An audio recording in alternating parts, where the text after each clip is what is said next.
Hello दोस्तों, Shri Krishna tutor classes में आपका स्वागत है।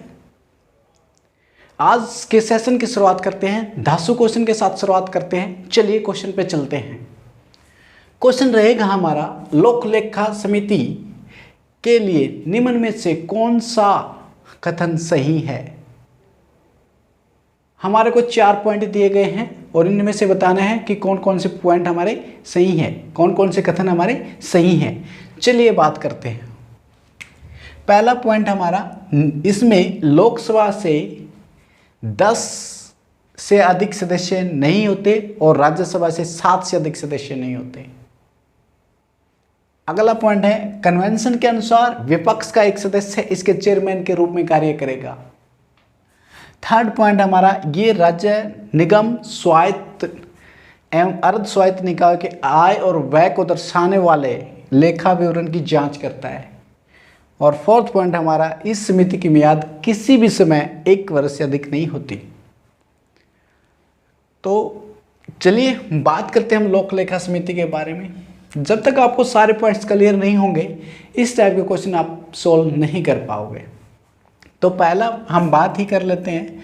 इसमें से लोकसभा से 10 से अधिक सदस्य नहीं होते, राज्यसभा से 7 से अधिक सदस्य नहीं होते। ये हमारा पॉइंट गलत है, क्योंकि अगर हम लोक लेखा समिति की बात करेंगे तो इसमें 22 सदस्य होते हैं।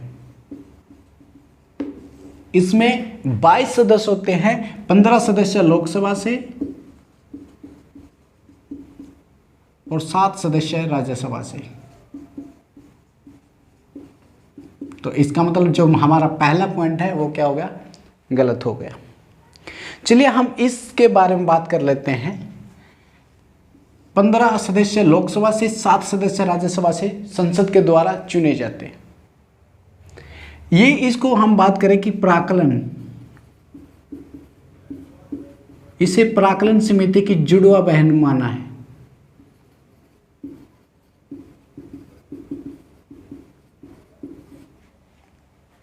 प्राक्कलन समिति की से क्या माना है, जुड़वा बहन माना है। तो अगली बात, इसको लघु संसद भी कहा गया, इसको लघु लोकसभा,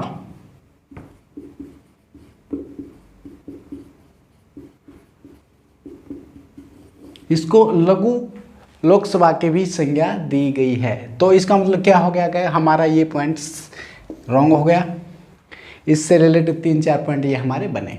उसके बाद कन्वेंशन के अकॉर्डिंग विपक्ष का एक सदस्य इसके चेयरमैन के रूप में कार्य करेगा। ये बात सही है। 1967 में श्री मीनू मसानी विरोधी दल से चेयरमैन बने थे। तो उस समय से लेकर आज तक ये विरोधी दल से ही इसका चेयरमैन चुना जाता है या मनोनीत किया जाता है। तो सेकंड क्वेश्चन जो हमारा पॉइंट है वो क्या हो गया, सही हो गया। तीसरी बात, यह राज्य निगम स्वायत्त निगम अर्ध स्वायत्त निकाय आय और व्यय के दर्शन जांच विवरण करता है। ये पॉइंट भी हमारा क्या हो जाएगा, सही हो जाएगा। नियंत्रक महालेखा परीक्षक,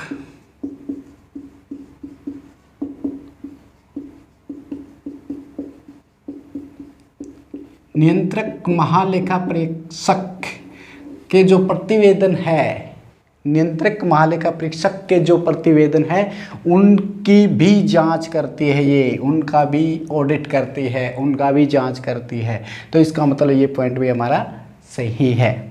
अगली बात चले जाए कि इस समिति की मियाद किसी भी समय 1 वर्ष से अधिक नहीं होती।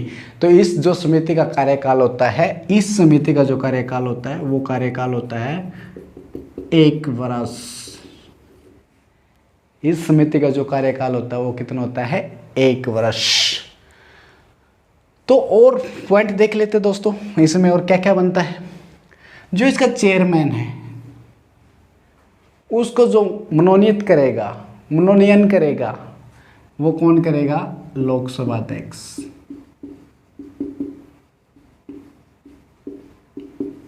इसकी मनोनीत मनोनयन कौन करेगा या मनोनीत कौन करेगा? लोकसभा अध्यक्ष करेगा यहाँ पे। तो इसमें एक पॉइंट और जाएगा कि राज्यसभा के सदस्यों को लोक लेखा समिति में राज्यसभा के सदस्यों को सह सदस्य का दर्जा दिया गया है।